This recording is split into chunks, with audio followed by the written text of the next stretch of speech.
Alors, sans plus attendre, bien entendu, on va accueillir mon cher confrère Arnaud Di Meglio. Bienvenue Arnaud. Merci beaucoup pour ton invitation Eh pour bien, parler de merci de ce sujet l'avoir passionnant. accepté. Merci de l'avoir accepté. Je vais rapidement peut-être introduire la définition de ce qu'on peut entendre par l'intelligence artificielle, parce qu'en réalité, c'est un peu plus subtil que ça. Ce qu'on appelle intelligence artificielle, c'est en réalité une intelligence générative.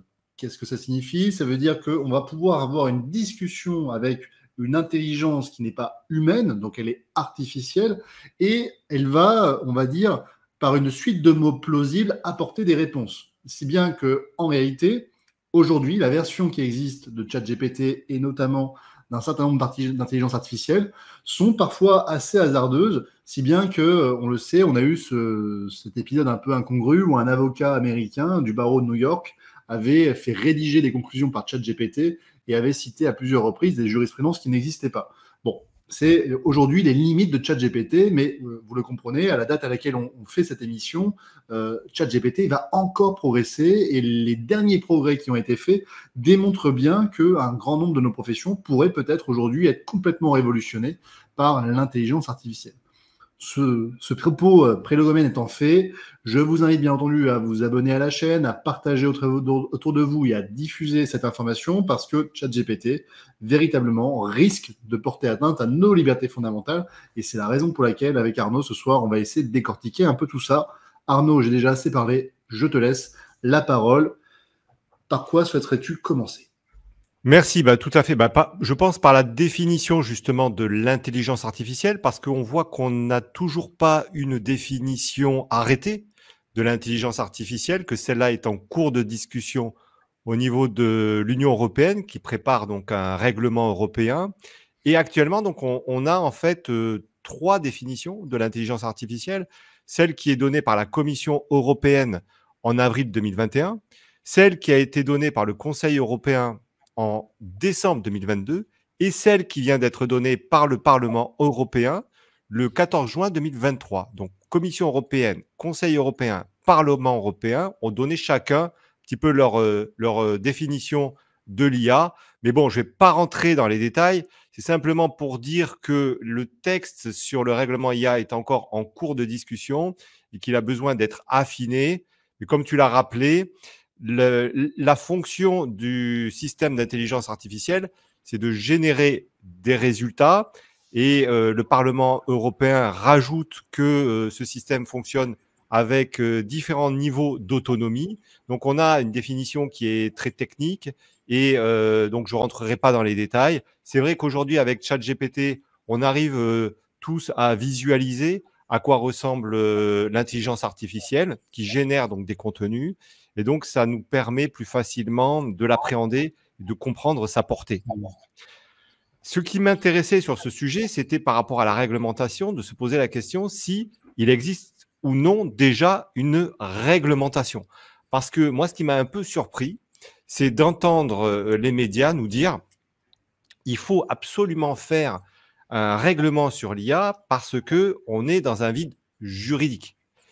Il faut arrêter, je pense, avec cette information-là, parce que pour moi, elle est fausse, tout simplement. Le droit existe avant même que l'on fasse de nouvelles créations. Le droit, je dirais, préexiste même presque au fait. Pourquoi? Parce que, et souvent on entend le contraire, on nous dit les faits précèdent le droit. Mais on a un droit qui est tellement général qu'on peut se demander si ce n'est pas l'inverse. Pourquoi? Parce qu'on a des règles très simples qui nous disent si par votre comportement vous créez un préjudice, vous êtes obligé à le réparer. Bon, et ce, quel que soit le moyen que vous utilisez, que ce soit, je ne sais pas, une voiture, une arme ou l'intelligence artificielle, bon, vous devez réparer le préjudice que vous avez causé. Bien. Après, bon, c'est vrai qu'il peut exister des problèmes d'adaptation de notre droit, mais je pense que ce qu'il faut aussi peut-être dénoncer, c'est cette prolifération des textes juridiques qui, à chaque fois qu'on a une nouvelle invention, on va créer un nouveau texte. Mais il faut quand même reconnaître que nous, les juristes, les avocats, les magistrats, souvent, on se retrouve, les professeurs de droit, on constate qu'on est complètement inondé de textes. Il y a une inflation législative qui est très importante et je pense que ce point peut être intéressant d'être débattu parce qu'au final, avec autant de textes, on se retrouve aussi dans une insécurité juridique parce que c'est difficile de tous les maîtriser. Et de là même à se poser la question si un jour il ne va pas falloir s'implanter des puces dans le cerveau pour qu'on puisse pouvoir gérer tout ça, tellement qu'il y a de textes.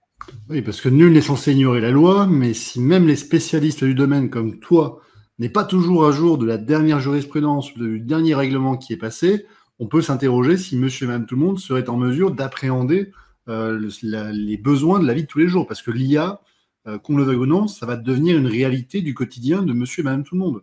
Il suffit de penser par exemple au téléphone portable. Mais le téléphone portable, initialement, si vous aviez dit à tout le monde que vous auriez aujourd'hui 1 milliard de personnes qui auraient un téléphone portable pour l'utiliser dans la vie courante, il y a encore 30 ou 40 ans, vous aurez rigolé au nez. Donc, ça change très vite, ça évolue très vite.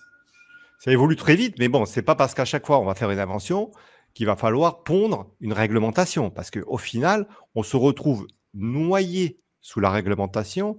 Et est-ce qu'il ne faudrait pas revenir à l'esprit des lois générales pour que tout le monde puisse s'y retrouver et faire confiance dans les interprétations qui vont être données par la doctrine, par les tribunaux. Enfin voilà, je pense que ceci repose aussi peut-être sur une méfiance à l'égard de notre intelligence à pouvoir interpréter des lois générales et les appliquer à des cas spécifiques. Alors maintenant, je reviens sur notre réglementation. Donc, comme je l'indiquais, elle existe déjà, cette réglementation, puisqu'on a des règles générales. Et même les règles spécifiques, comme le règlement général sur la protection des données personnelles, on a bien vu qu'il s'applique à l'intelligence artificielle, avec ChatGPT, qui a été interdit en Italie sur le fondement du RGPD, alors même que le RGPD ne prévoit pas directement son application au système d'intelligence artificielle. Est-ce qu'on peut redéfinir ce qu'est la RGPD pour justement nos auditeurs? Oui, tout à fait. Alors, le RGPD, c'est un règlement général européen qui s'applique à la protection des données personnelles. Et comme un système d'IA comme ChatGPT utilise des données personnelles, s'est posé la question de sa conformité à ce règlement en Italie. Et le président de l'autorité des données personnelles italienne a considéré que le système n'était pas conforme, a priori. Et donc, il y a eu une interdiction qui a été levée depuis parce que OpenAI, qui gère ChatGPT, s'est mise en conformité. Mais tout de suite, le président de l'autorité italienne a considéré que ce système n'était pas conforme au règlement général sur la protection des données, tout simplement parce que les utilisateurs n'étaient pas informés, notamment de leurs droits, que en fait, les bases juridiques n'étaient pas claires, qu'il y avait des données inexactes. Et c'est vrai que quand on tape dans ChatGPT le nom d'une personne et qu'on recherche sa date de naissance et son lieu de naissance, bah, parfois, on constate, et assez facilement, des erreurs, alors qu'il faut que les données soient exactes. Et puis ensuite, le système ne permettait pas de vérifier l'âge des personnes. Or, les mineurs ne peuvent pas utiliser, en dessous de 13 ans, il est interdit d'utiliser ce type de logiciel. Donc, en l'absence de vérification de l'outil, le président a considéré donc que ce n'était pas conforme tout simplement à la réglementation européenne, donc spécifique s'applique. Et également, on peut considérer que le droit pénal s'applique. On le voit bien avec le deepfake. Donc, le deepfake, c'est une technique qui permet de faire des montages et de transformer un président de la République en éboueur ou un pape en skieur avec des doudounes blanches, etc. Donc, on voit bien et on peut leur faire dire ce que l'on veut en réutilisant leur voix et la générer sur de nouveaux contenus. Donc, on voit bien que c'est assez flippant. Ouais. Ouais. Exactement. Donc, on voit bien la puissance. La puissance. D'ailleurs, j'ai regardé des vidéos sur YouTube de spécialistes de l'image. Et ben, tout le monde reconnaît que c'est assez bluffant et assez innovant d'utiliser l'intelligence artificielle par rapport aux logiciels qui existaient, qu'on arrive à des résultats qui n'étaient pas possibles jusque-là.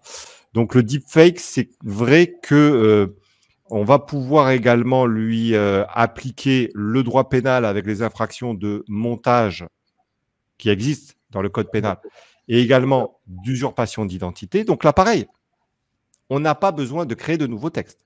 Le droit pénal s'applique. Autre sujet, le sujet des fake news.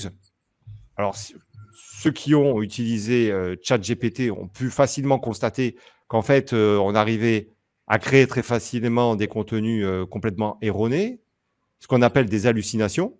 Et donc, c'est vrai que très facilement, on constate des erreurs, des fake news générées donc automatiquement par ChatGPT. Et des spécialistes, le philosophe, je pense notamment à Gaspard Koenig, a écrit un article là-dessus sur le fait qu'il cherchait une citation de Jean-Jacques Rousseau sur le compost. Et donc, il interroge à ce moment-là ChatGPT. Et ChatGPT lui dit, oui, bien sûr, dans l'Émile de Jean-Jacques Rousseau se trouve cette citation sur le compost, parce qu'il réfléchissait à ce sujet-là. Donc, il est allé à la bibliothèque, il a regardé le livre, et il n'a pas trouvé la citation. Et c'est vrai que moi, personnellement, j'ai cherché le nom d'un film, un film italien. Il m'a généré avec un réalisateur italien. Alors, je me suis dit, super, j'ai trouvé le film qu'il me faut, que je vais aller voir. Et en réalité, bon, ben, j'ai vérifié, le réalisateur en question n'avait pas créé le film. Donc, c'est aussi source de frustration. Donc, on voit bien que le système, et c'est là où aussi on comprend bien comment il fonctionne, c'est qu'il va créer du contenu en fonction des prévisions d'autres mots qu'il a dans sa base et il va prédire que tel mot peut s'associer à tel autre et donc il peut créer très facilement un faux contenu. Et on voit bien que le contenu est généré, peut être faux. Alors, bien sûr, il y a des qualités. Bien sûr, j'ai réussi à comprendre facilement, à faire des synthèses sur des sujets pointus en matière d'histoire, par exemple. Ça m'aurait peut-être pris plus de temps si j'avais utilisé un moteur de recherche pour faire la synthèse. Mais bon, même si on fait des synthèses, sur le plan historique, il y a des erreurs, il y a des lacunes. Donc, c'est vrai qu'il faut être très prudent par rapport à cette intelligence artificielle et on se rend compte qu'il va falloir qu'on s'éduque et qu'on soi-même et les autres au fait que les contenus qui peuvent être générés peuvent être artificiels. De toute façon, dans la définition même, on a compris que c'était artificiel. Donc, soyons pas naïfs. Et sur le plan juridique, le contenu qui peut être généré par ChatGPT peut être appréhendé par les qualifications de fausses informations, de fausses nouvelles. Ceux qui vont qui serait responsable? Alors, qui serait responsable? La personne qui va utiliser le contenu qui est généré par l'intelligence. Après, bon, je parlerai de la responsabilité des fabricants et des fournisseurs. Parce que justement, tous ces points-là sont en cours de développement au niveau de l'Union européenne. Même si, donc, on peut tout à fait considérer aujourd'hui que cette responsabilité peut déjà être engagée sur la base, comme je l'ai dit, de notre réglementation, de notre code civil, tout simplement, qui prévoit donc la responsabilité en cas de dommage. Alors ensuite, d'autres textes peuvent être appliqués. Hein. Par exemple, je pense à la loi pour la confiance dans l'économie numérique. Elle est très générale. Elle pourrait tout à fait s'appliquer à des fournisseurs d'intelligence artificielle comme ChatGPT. Vous avez également les débats passionnants, je trouve, sur le droit d'auteur. Donc, on voit que ChatGPT peut créer des contenus similaires. Alors, David, tu as ton micro qui est coupé. On ne t'entend pas. Ah oui, donc je disais, parce que rappelons-le, pour qu'il y ait un droit d'auteur, il faut qu'il y ait une œuvre qui soit issue de l'esprit humain. Or, tout à fait, oui, on parle de création humaine. ChatGPT crée des choses, mais effectivement, aujourd'hui, ce n'est pas une œuvre au sens du code de la propriété intellectuelle. Alors justement, là-dessus, il y a des débats qui sont très intéressants. Déjà, on peut considérer que le droit d'auteur s'applique pour la création des systèmes d'IA parce que ils fonctionnent avec du code et on sait que les logiciels, lorsqu'ils sont originaux, évidemment, peuvent être protégés par le droit d'auteur. Ils utilisent également des bases de données. Donc, ces systèmes d'IA peuvent déjà, en eux-mêmes, s'ils sont originaux, Ouais. être protégés par le droit d'auteur. Premièrement. Mais les œuvres de l'IA. Deuxièmement, comment? Mais les œuvres de l'IA. Ah, mais justement, mais on va y arriver. Je pense qu'il faut le faire de manière presque chronologique. Un, on crée le système. Et ce système peut être protégé par le droit d'auteur. Ensuite, ce système utilise du contenu qui peut être protégé par du droit d'auteur. Et là-dessus, on a du contentieux. Parce qu'il y a des créateurs d'images qui sont protégés par du droit d'auteur, qui ont attaqué, par exemple, Midjourney au Stability Eye, qui permet de générer des images. Et donc, ils ont considéré que l'utilisation de leur propre image constituait une contrefaçon. Donc, sur ce point, on a également des problèmes de contrefaçon potentielle. La Commission européenne, qui s'est exprimée à ce sujet le 31 mars 2023, a considéré qu'a priori, il n'y aurait pas de contrefaçon parce qu'on pourrait appliquer l'exception de fouille, ce qu'on appelle l'exception de fouille. Mais j'ai lu dans la doctrine des auteurs qui disent non, pas du tout, cette exception de fouille ne serait pas applicable. Alors, c'est quoi l'exception de fouille? Alors, ben justement, c'est une exception qui a été créée antérieurement au système d'IA. C'est le fait de pouvoir fouiller des textes, de les réutiliser. Mais on voit bien qu'avec les systèmes d'IA, peut-être c'est plus compliqué. Ce n'est pas qu'une fouille, ça peut être également une réutilisation du contenu. Et donc, certains auteurs disent non, c'est pas du tout sûr que cette exception de fouille s'applique. Et donc, il se pourrait tout à fait qu'une personne dont le contenu protégé par droit d'auteur est utilisé par l'IA puisse agir en contrefaçon, tout simplement. Alors, donc, il y a ces débats. Pour l'instant, je dirais que c'est plus au stade des débats sur ces sujets-là. Ensuite, alors, ce qui est intéressant, c'est de savoir si le contenu qui est généré est protégé par le droit d'auteur. Donc, on crée une œuvre en utilisant ChatGPT, par exemple, je ne sais pas, une intelligence artificielle. La question qui se pose, c'est est-ce que cette œuvre qui est créée est protégée par le droit d'auteur? Alors là, il faut peut-être distinguer suivant que la création est créée avec ou non une intervention humaine. Alors, j'ai trouvé cette analogie qui est très intéressante avec le singe qui s'est pris en photo. Je ne sais pas si tu as vu cette... Ton micro, attention, est encore coupé, hein, David. Oui, mais c'est pour ne pas te couper, c'est pour ça. Donc, on a une photo qui a été prise par un singe, qui n'est pas donc une personne humaine. Et donc, on a considéré que la photo ne pouvait pas donner prise et être protégée par le droit d'auteur. Là, de manière analogique, on considère que si une œuvre est créée par une machine, elle ne peut pas donner prise et être protégée par le droit d'auteur. La question qui se pose, c'est lorsqu'on a une intervention humaine.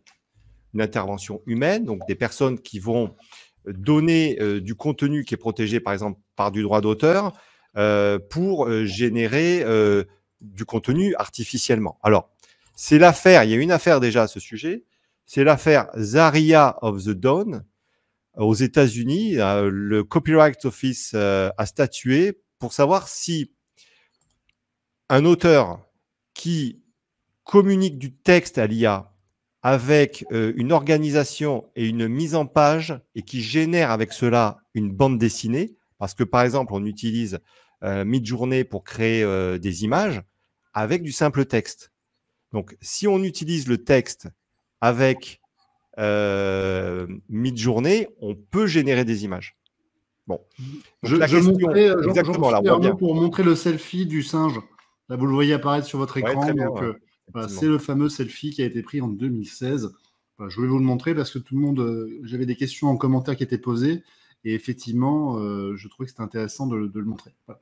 Je referme tout ça et je te redonne la Voilà, donc, lorsque l'IA génère une image, je dirais, a priori, ça ne donne pas prise au droit d'auteur. Alors, il faut que... Alors, justement, cette décision du Copyright Act, du Copyright Office, a considéré, donc c'était le 21 février 2023, donc c'est très frais, qu'une personne qui rentre du texte dans une IA comme Midjourney, qui permet de générer des images, parce que donc cette particularité de cette IA, c'est on lui donne du texte et elle sort une image. Et donc, une personne a fait une bande dessinée comme ça.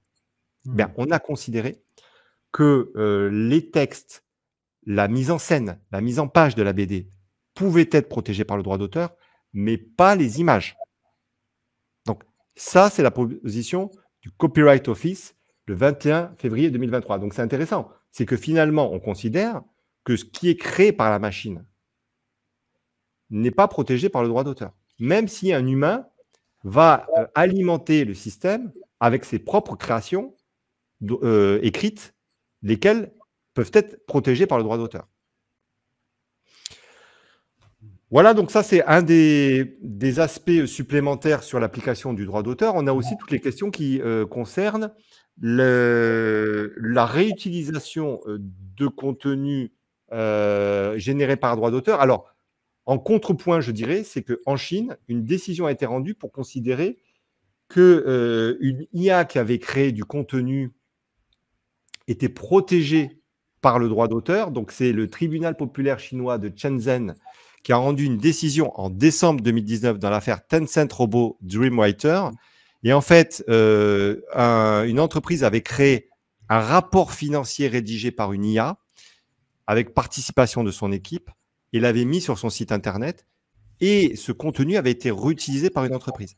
Eh bien, un tribunal chinois avait considéré en 2019 qu'il s'agissait d'une contrefaçon. Donc, on voit qu'on n'a pas des solutions uniques et qu'on peut avoir des positions complètement diverses. Alors, on a justement Ryan qui nous dit qu'il y a une œuvre d'art créée par l'IA aussi. Donc, est-ce que c'est quelque chose qui a quelque chose à voir avec la Chine là, que tu viens de parler ou pas? En ce qui me concerne? Non, ouais, je sais pas. Est-ce que tu as entendu parler de cette œuvre d'art qui aurait été créée par une Oui, IA? tout à fait. Bah, c'est la bande dessinée de Zahara of the Dawn. Donc, il y a une bande dessinée et donc on a considéré que les images qui avaient été générées automatiquement n'étaient pas protégées par droit d'auteur aux États-Unis. Et par contre, donc, on a ce tribunal populaire chinois qui a considéré que oui, ça pouvait être protégé, une œuvre créée par intelligence artificielle pouvait être protégée par droit d'auteur.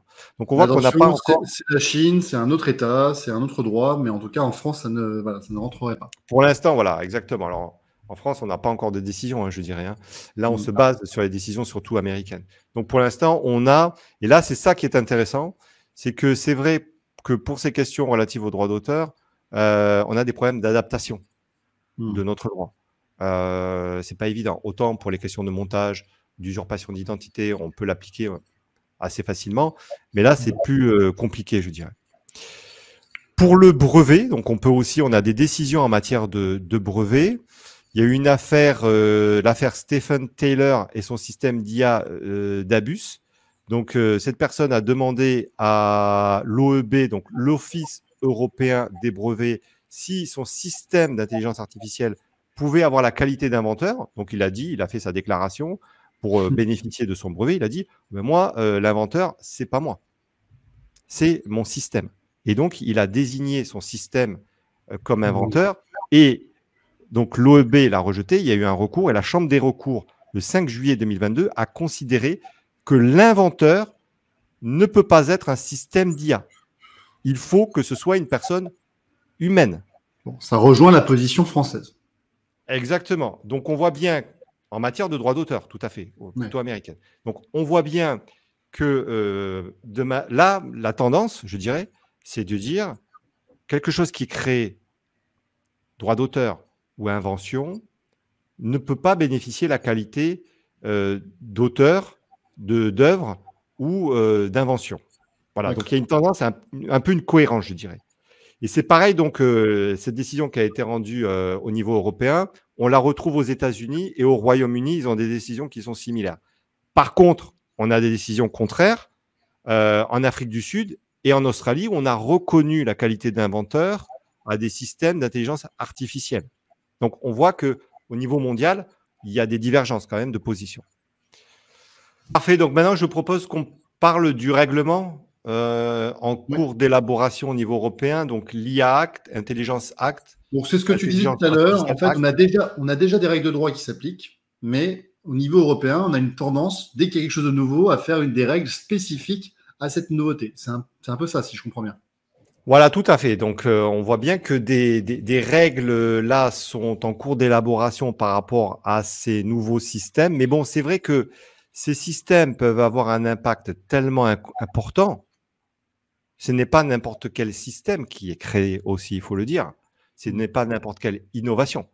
On voit qu'il s'agit d'innovations qui ont un impact, qui peuvent avoir un impact important sur nos vies. Et donc, la réglementation, parfois, bien sûr, est justifiée. Et là, on voit bien qu'il y a un impact sur nos droits et libertés fondamentales qui peut être important. Alors, pour rappeler un petit peu la genèse de ce texte, donc il y a une première proposition de la Commission européenne en avril 2021. Ensuite, il y a eu une proposition par le Conseil européen en décembre 2022. Et dernièrement, vous avez dû entendre parler aux informations d'une proposition du Parlement européen, donc qui a été adoptée le 14 juin dernier. Donc, on voit qu'on a 3 positions finalement. Et maintenant, il va y avoir un trilogue entre la Commission européenne, le Conseil européen et le Parlement européen pour aboutir à un texte. Donc, pour l'instant, on en est à des versions en cours de construction, mais quand même se dégagent des règles assez claires de ce règlement. Tout d'abord avec des interdictions. Alors, les systèmes d'IA ne pourront pas recourir à certaines techniques, notamment des techniques subliminales. Les systèmes d'IA ne pourront pas utiliser les vulnérabilités des personnes. On ne pourra pas utiliser ces systèmes pour faire de la notation sociale. Donc là, on veut éviter les systèmes à la chinoise.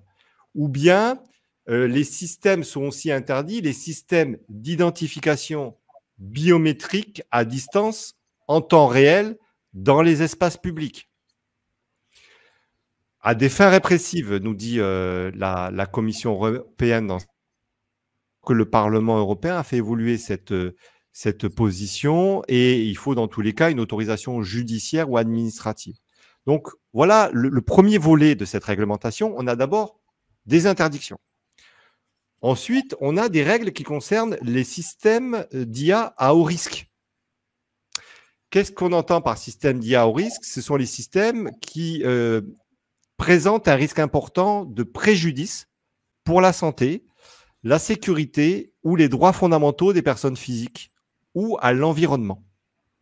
Donc, on a toute une définition et un renvoi à des annexes à ce système d'IA à haut risque avec, bon, pour l'essentiel, ce sont les produits réglementés, les composants de sécurité, tous les produits qui doivent faire l'objet d'une conformité, d'un examen de conformité par un tiers, les dispositifs médicaux, les jouets, les ascenseurs, les produits radioélectriques, etc.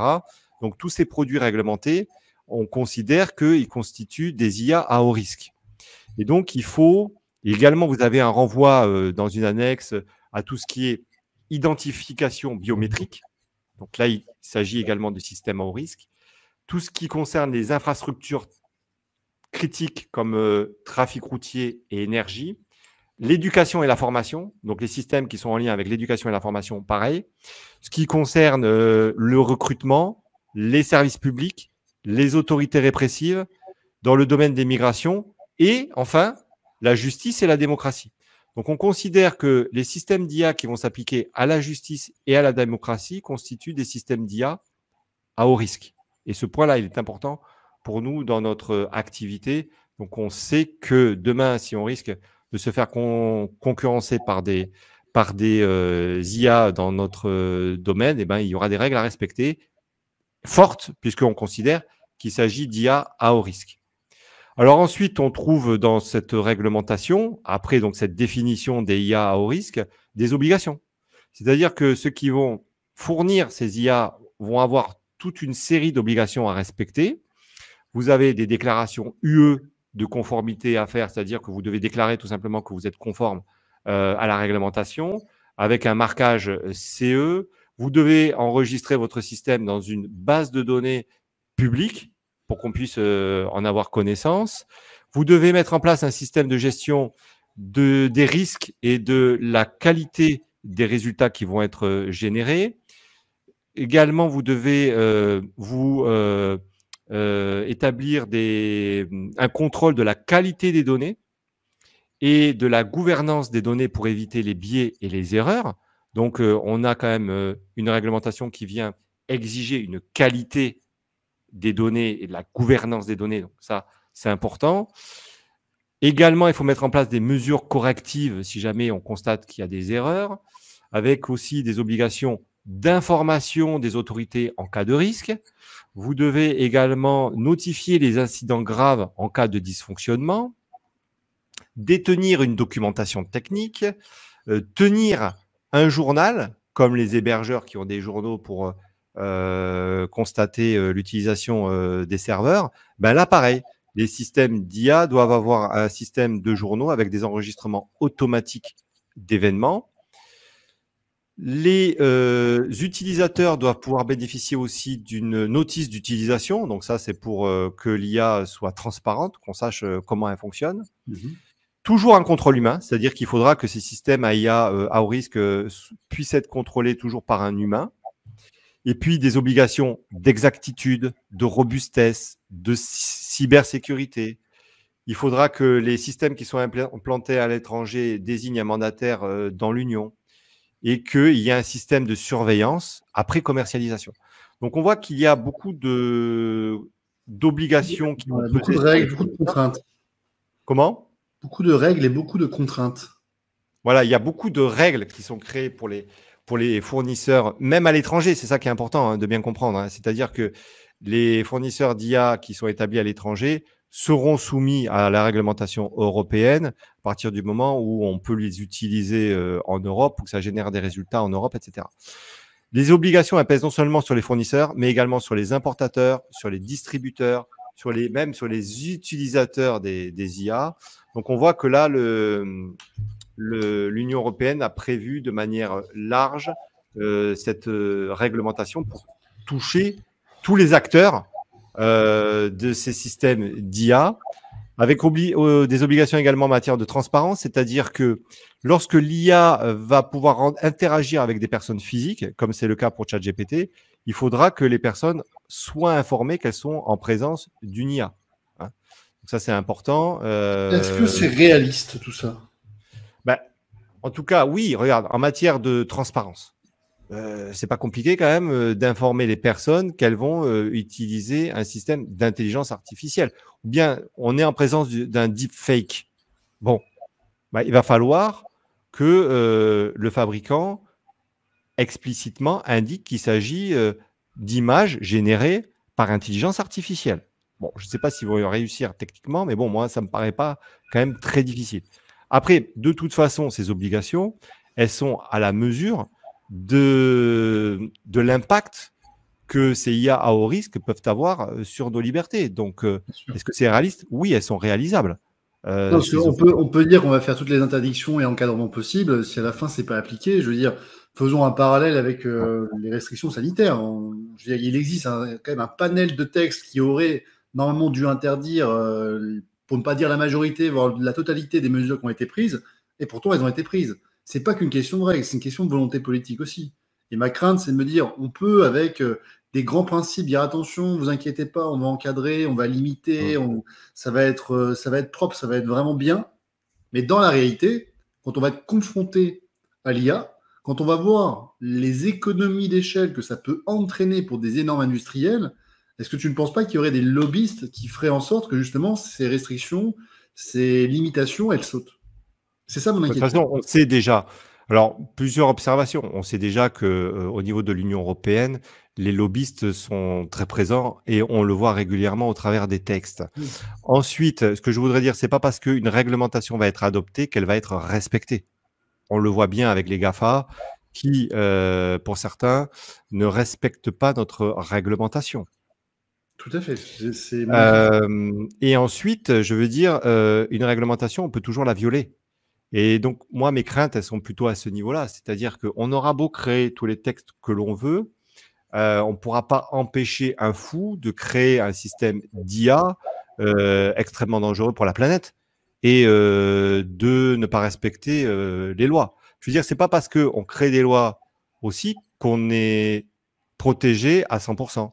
Mais bon, au moins, on évite peut-être le pire. Il n'y a pas de système idéal. Et une réglementation est toujours mieux que l'absence de réglementation, ce que je veux dire. Mais il ne faut pas être naïf non plus, quoi. Tout à fait.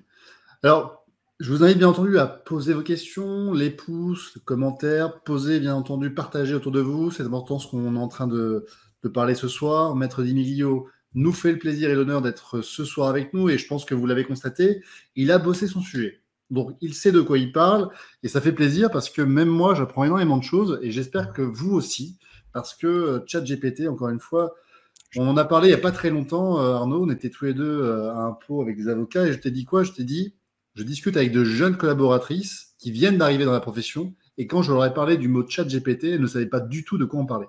Et là, je me suis dit, il y a un monde entre toi qui est quand même un peu plus âgé et donc potentiellement qui serait moins susceptible de connaître ce qu'est ChatGPT et qui est pourtant extrêmement informé et on va dire à la pointe sur cette nouvelle technologie qui arrive, et à la fois cette génération qui est un peu plus jeune que nous et qui pour autant ignore totalement l'existence de ChatGPT. Et j'ai le sentiment qu'en fait, c'est pas un problème de génération, c'est un problème d'état d'esprit. Le monde avance, quoi que vous en pensiez, quoi que vous ayez comme affinité avec les nouvelles technologies, et ChatGPT va s'imposer.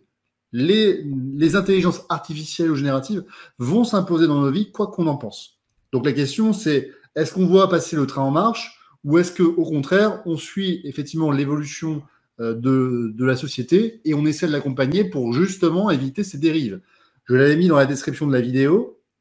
On est finalement dans le même état d'esprit que ce que Rabelais disait, science sans conscience n'est que ruine de l'âme.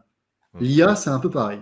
C'est pas l'IA en soi qui doit nous faire peur, c'est la manière dont va être utilisée l'IA par ceux qui vont être à l'origine de ces nouvelles technologies. Et il revient à nous, en tant que citoyens éclairés, de s'informer effectivement de l'existence de l'IA, de s'informer effectivement bien de la réglementation qui existe et qui est applicable, et de veiller à ce que nos libertés ne soient pas atteintes. Je l'ai dit tout à l'heure en préambule de cette émission, l'utilisation de l'IA pour les vidéos de la vidéoprotection est inquiétante. À partir du moment où on est capable de t'identifier dans une foule, qu'on est capable d'identifier un comportement qui peut être susceptible d'être suspect, pour moi, c'est la dérive de on vous a identifié à tel endroit, on vous êtes comporté de telle manière, donc par anticipation, on va vous interdire un certain nombre d'accès de lieux et d'activités parce qu'on estime que vous pouvez être susceptible d'entraîner un danger. Et là, on est vraiment dans la jurisprudence administrative, par exemple, le Réinfo Liberté, à qui on interdit de faire une campagne publicitaire parce qu'il est susceptible d'avoir un impact sur les campagnes de vaccination. Voilà, c'est exactement pareil. On va pouvoir surveiller les personnes, surveiller leur comportement et à partir de là, dire qu'il y a un schéma potentiel assez important qui pourrait justifier l'interdiction. Voilà. Qu'est-ce que tu en penses, toi, en tant qu'avocat, droit de l'Internet, spécialiste des nouvelles technologies, ton point de vue? Alors, tout à fait. Bah, justement, cette question est tellement sensible que le Parlement européen est revenu dessus le 14 juin dernier pour pouvoir élargir les interdictions par rapport à ces sujets. Et donc, voyons qu'est-ce qu'il a ajouté comme interdiction. Il a indiqué que les systèmes d'IA utilisés par les services répressifs, a priori, sont interdits, doivent être interdits. Les systèmes de police prédictive fondés sur le profilage, la localisation ou le comportement criminel passé doivent être interdits. Donc, il y a eu un effort vraiment au niveau des parlementaires européens pour augmenter les interdictions, les élargir. Et vraiment, ces amendements, je pense qu'ils sont intéressants pour nous protéger contre les risques que tu as rappelés à la chinoise, on va dire, de surveillance. Aussi, ce qui est très important, de manière générale, de comprendre, c'est que, et avec ces nouvelles technologies, on le voit bien, on le constate avec les GAFA déjà, on est rentré dans des sociétés de la surveillance. Déjà, je veux dire, c'est pas à craindre la surveillance. On fait l'objet déjà de surveillance au travers de l'utilisation de nos données personnelles par les GAFA.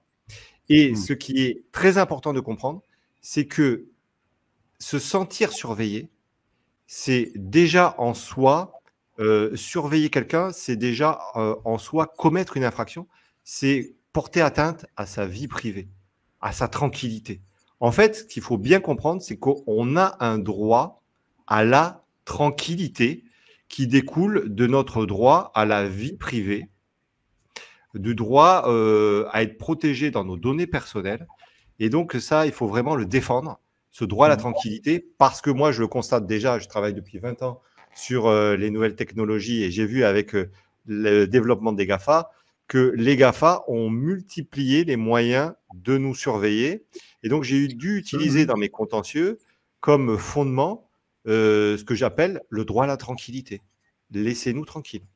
hein, notre vie privée, on a le droit de ne pas se sentir surveillé, tout simplement. Ça, c'est un droit qui devient de plus en plus, effectivement, illusoire et totalement théorique. Alors, je vois voilà, qu'il y en a plein qui posent leurs questions. Posez-les, je les note en commentaire. Je les poserai bien entendu après à Arnaud avec grand plaisir. Donc allez-y, je les vois passer. Excuse-moi Arnaud. C'est pour ça que c'est important de bien comprendre qu'il faut se défendre, que les systèmes, les nouvelles technologies qu'on nous propose et qu'on utilise ne sont pas a priori en soi nécessairement respectueuses de la réglementation. On voit qu'il y a quand même une tendance à faire plus du business que à respecter la loi. Bon, donc c'est à nous de mettre les holà et de dire stop, on a des droits. Il faut faire respecter ces droits, donc il faut aussi encourager les gens à défendre leurs droits et à agir. Et c'est pas parce que on est face à un GAFA qu'on peut pas agir. Ça aussi, il faut bien le comprendre. C'est pas parce qu'on est face à des monstres qu'on ne peut pas défendre ses droits. Au contraire, c'est là qu'il faut les défendre. Et toi, tu sais de quoi tu parles, puisque tu défends effectivement François contre Google. Donc, tu sais de quoi tu parles quand tu parles de Voilà, combat, mais pas de uniquement contre pour François. Effectivement, pour François, c'est un bras de fer qui est très important. Bon, mais là, on pourrait faire une autre émission très, Oui, très oui, longue. puis on en a déjà Il y aurait parlé dans énormément nos de choses émissions. à Je vous dire, invite à aller la revoir d'ailleurs. évidemment. Mais Arnaud. c'est vrai qu'il y a beaucoup d'autres personnes qui agissent contre les GAFA et pas uniquement Google, parce que on se sent parfois un peu envahi. Et donc, c'est à nous de dire, là, attention, vous allez trop loin. Voilà. Mais si personne ne le fait, c'est pas eux qui le feront. C'est vrai. Donc, le droit n'est pas quelque chose d'acquis, ni la liberté. Il faut toujours se battre. Et ça, c'est vrai que on a tendance à un peu à se reposer sur ses lauriers et à se dire bon ben voilà, le droit, il a dit que on était libre, que voilà. Mais non, malheureusement, il faut en permanence se battre pour défendre nos libertés, parce qu'on voit que d'autres essayent d'empiéter dessus. Donc ça, cet état d'esprit, il est vraiment fondamental. Il faut se battre en permanence en réalité. Hein. Alors, je continue sur les libertés fondamentales. Je voulais continuer. J'avais Elodie Manon-Villers qui avait posé une question et je pensais que c'était intéressant d'y répondre. Ne faut-il pas plutôt apprendre à utiliser l'IA? L'IA, c'est un peu la découverte et le déploiement de l'Internet il y a 20 ans. Alors, est-ce qu'effectivement, on est en train d'être alarmiste sur l'utilisation de l'IA? Est-ce que pour autant, on est contre l'IA? Quelle est ta position, toi, par rapport à ça, Arnaud? Est-ce que tu es contre l'IA? Alors, ce que je voudrais dire, c'est que oui, il faut apprendre à l'utiliser, mais ce n'est pas parce qu'on va l'apprendre à l'utiliser que ça va suffire, dans le sens où ces systèmes-là utilisent nos données sans qu'on sache bien comment parfois. Donc, c'est pas… Oui, alors bien sûr, Elodie a tout à fait raison, c'est à nous de ne pas utiliser ces outils de manière tordue, évidemment, et à chacun d'avoir sa propre responsabilité et de ne pas le détourner le système. Et d'ailleurs, ça fait partie même des responsabilités qui peuvent être engagées chez les utilisateurs. Un utilisateur d'IA qui ne respecterait pas la notice et qui détournerait le système pourrait engager évidemment sa responsabilité. Donc ce point-là est important. Il y a une responsabilité aussi tout à fait de l'utilisateur, au-delà de la responsabilité des simples fournisseurs. Voilà. Donc après, je peux continuer sur ces interdictions qui ont été élargies par le Parlement européen. Donc on a vu avec un élargissement des interdictions des systèmes de police prédictive. Également, sont interdits les systèmes d'identification biométrique à distance, a posteriori, hein, pas uniquement a priori, à la seule exception des forces de l'ordre pour la poursuite des crimes graves et seulement après autorisation judiciaire. Donc on autorise quand même les systèmes d'IA avec reconnaissance faciale, on va dire, ou qui utilisent des données sensibles comme la biométrie, à des fins répressives, je dirais, mais avec quand même et a posteriori, mais avec une autorisation à chaque fois judiciaire. Donc on voit que ça va être extrêmement difficile d'utiliser ces systèmes d'IA en dehors de ces conditions très restrictives. Le Parlement européen également a rajouté que les systèmes d'IA ne pouvaient pas utiliser des caractéristiques sensibles à la personne, donc c'est un peu du droit des données personnelles sensibles, ne pourront pas être utilisées, on va dire. Les émotions, utilisées dans les services répressifs. La saisie non ciblée d'images faciales provenant d'Internet en vue de créer des bases de données de reconnaissance faciale, etc., etc. Donc, on voit que le Parlement européen a vraiment élargi les interdictions pour essayer de nous protéger au mieux. Et ensuite, il y a un autre point intéressant que j'ai noté qu'a rajouté le Parlement européen, c'est par rapport à la justice prédictive. J'allais en parler. Ouais, tu vois, Alors, vas-y, je te... Non, je disais qu'effectivement, on avait interdit la justice prédictive, c'est-à-dire des jugements qui seraient rendus uniquement par l'IA. Donc, ce seraient des décisions automatisées.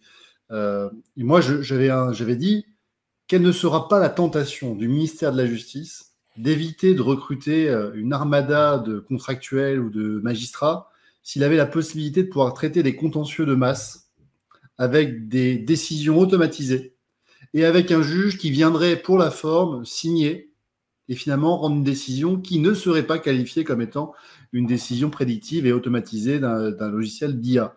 Qu'est-ce que tu en penses? Moi, je pense qu'inexorablement, à partir du moment où l'IA existe, il y aura forcément des contentieux très simples qui seront rédigés automatiquement par de l'IA et qui seront validés a posteriori par des magistrats qui ne prendront même plus la peine de lire les décisions parce que finalement les enjeux seront faibles et que la facilité est toujours un vice dans lequel les hommes glissent. Alors, le Parlement européen a repris ce qu'avait dit la Commission européenne, à savoir qu'il faut que ces systèmes déjà soient classés comme étant à haut risque. Donc, les systèmes d'IA qui vont utiliser dans le domaine de la justice sont classés par principe à haut risque. Ça veut dire que toutes les obligations qu'on a vues vont s'appliquer.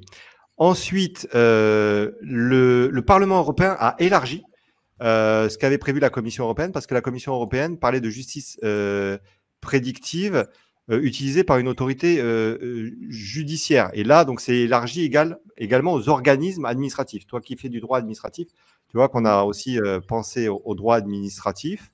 Mais par contre, ce qu'on constate, c'est que dans les considérants, il est reconnu que ces systèmes d'IA dans le domaine de la justice peuvent être utilisés pour soutenir, je lis, le pouvoir de décision du juge ou l'indépendance judiciaire, mais ne devrait pas les remplacer, car la décision finale doit rester une activité et une décision humaine. Donc, il y a une reconnaissance de la possibilité pour notre justice d'utiliser ces systèmes d'IA comme un moyen d'aide à décider, à prendre des décisions de justice, mais pas à se substituer donc aux décisions qui seront rendues. Donc, on reconnaît quand même que ça peut être un moyen qui peut être utilisé pour rendre la justice, mais ce moyen ne doit pas se substituer donc à l'humain. Voilà, donc là, on voit que dans les considérants, c'est très clair. Et même, il y a une exception à l'exception, je dirais. Cependant, nous dit le règlement, on peut utiliser ces systèmes d'IA pour les activités administratives purement accessoires qui n'ont aucune incidence sur l'administration réelle de la justice dans des cas individuels tels que l'anonymisation ou la pseudonymisation des décisions judiciaires. Donc là, on va pouvoir utiliser l'IA parce que ça va permettre de faciliter, par exemple, l'anonymisation des décisions de justice. Voilà, mais on voit que c'est différent quand même et c'est accessoire. Donc, on a quand même un texte bien pour remplir des tâches administratives. Voilà. On a une question intéressante, on aurait peut-être dû commencer par ça. Merci Claire pour cette remarque. C'est quoi la justice prédictive? C'est le fait, comme son nom l'indique, en utilisant l'intelligence artificielle, de générer finalement, je dirais, une décision de justice, en intégrant donc des données dans le système et pour pouvoir prédire, générer une décision de justice. Est-ce que tu donnerais cette définition? Non, tout à fait, c'est prédictive. Moi, je vois le côté prédictif, c'est-à-dire que par un système d'algorithme et d'intelligence artificielle, on arrive à une solution qui est donnée d'avance. Moi, je le vois comme ça. C'est l'automatisation de décisions de justice. Alors, peut-être qu'après, il y a une autre définition. Peut-être que cette définition, elle va évoluer. C'est un droit qui est tellement mouvant, mais c'est comme ça que je l'avais compris. C'est-à-dire que ce qu'on ne voulait pas, c'était que l'intelligence artificielle remplace le juge, l'homme, parce que, bien entendu, il y a les règles de droit, mais il y a aussi plein d'éléments à prendre en compte. On dit souvent qu'il ne faut pas juger en équité, mais on sait bien que dans la réalité, il y a forcément un peu d'équité qui va rentrer en compte. ne serait-ce que dans la prise en charge des frais irrépétibles. On sait bien qu'il y a une appréciation de la part des magistrats et que de toute manière, dès lors qu'on dit qu'on parle d'une libre appréciation des faits par les magistrats, c'est qu'on laisse supposer qu'il y a des éléments extra-juridiques qui peuvent être pris en compte. Donc pour moi, à partir du moment où on est dans une justice prédictive, tout ce qui est extra-juridique ne peut plus être pris en compte. C'est une application mécanique de la règle de droit. Si de toute façon vous rentrez d'autres choses dans l'IA, vous ne faites plus du droit. Donc pour moi, on rentrerait vraiment dans la définition normativiste du droit, c'est-à-dire que la règle inférieure doit être conforme à la règle qui lui est supérieure. C'est Kelsen, c'est la hiérarchie des normes. Et dans ce cas-là, politiquement, ça va être problématique parce que, on l'a bien vu pendant la crise sanitaire, c'est pas que du droit. Hein. D'ailleurs, si on faisait que du droit, il y a quasiment rien qui aurait pu être pris comme mesure. Donc la preuve que ce n'est pas que du droit. Et même, on va dire, pour les justiciables, si vous ne faites qu'une application mécanique de la règle de droit, vous ne remplissez plus l'utilité sociale qu'est de rendre la justice. Donc, tout est une question de juste mesure, et la justice prédictive risquerait de nous faire rentrer dans une justice assez froide, dans laquelle il n'y aurait plus d'humain. Or, la justice, c'est effectivement aussi de l'humanité. C'est d'ailleurs pour ça quand on a prêté serment, on a prononcé notamment le principe d'humanité. Donc, il n'y a pas que tout à fait, le droit. Tout à fait. Bon, là, on voit que de toute façon, ça va être interdit. Hein. Mais c'est quand même reconnu comme pouvant être un outil. Voilà. Ouais, tout à fait. Et d'ailleurs, moi, je pense que les exceptions vont s'ajouter avec le temps. Hein. C'est bien. Voilà, donc il y a quand même un risque peut-être de dérive à ce sujet-là. Après, sur le Parlement européen a rajouté également des interdictions concernant l'utilisation de l'IA pour la propagande électorale. C'est-à-dire le fait d'utiliser l'IA pour influencer sur les résultats d'une élection. Également, le Parlement européen rajoute des interdictions concernant les grandes plateformes. Bon, ça, c'est bien, parce qu'on sait bien que les grandes plateformes impactent déjà beaucoup sur nos droits et les libertés.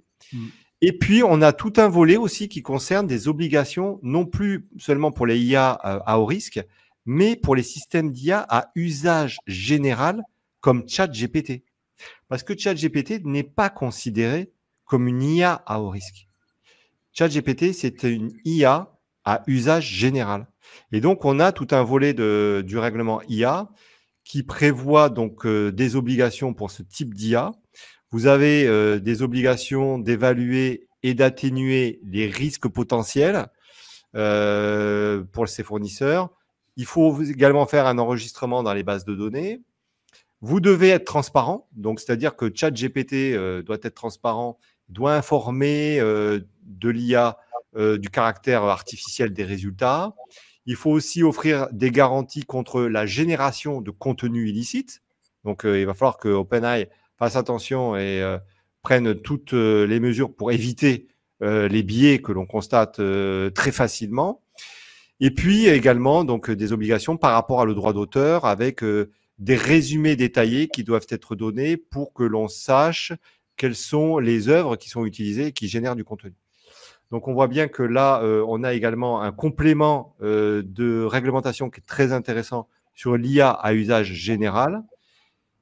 Et enfin, je dirais, le Parlement européen a également développé des amendements pour soutenir l'IA.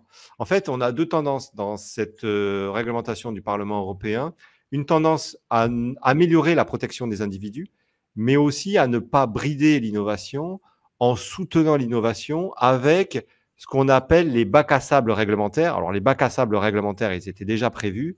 C'est pour permettre à des entreprises de tester leur système plus facilement que de devoir, a priori, respecter les règles. Donc, on a créé des bacs à sable réglementaires. Donc, ça existait déjà dans la proposition de la Commission européenne.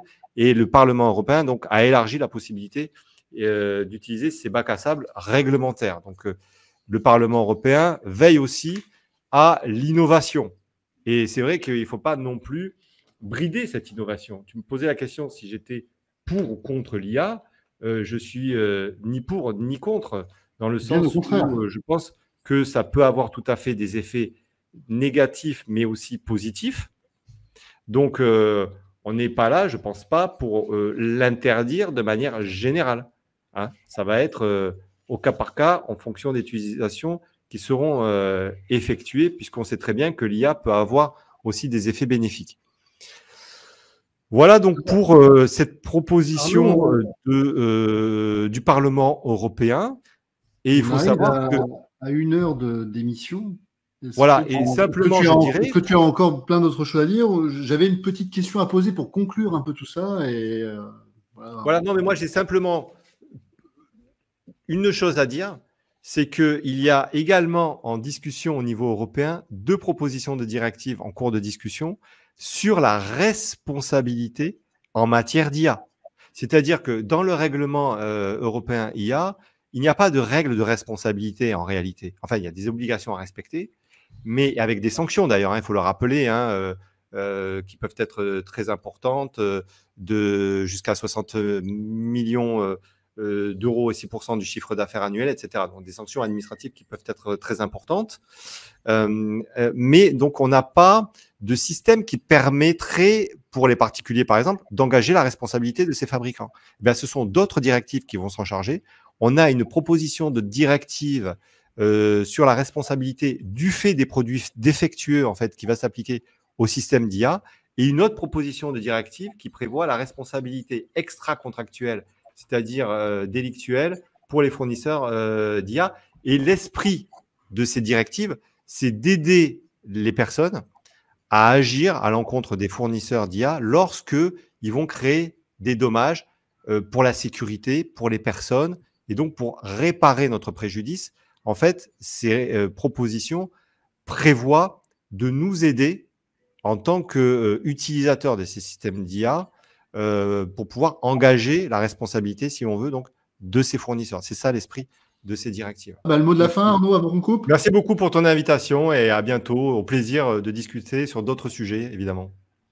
Merci à tous. Passez une très belle soirée et je vous dis à très bientôt. Demain, 20 h avec Philippe Prigent, on tire à balles réelles. Allez, bonne soirée. À bientôt.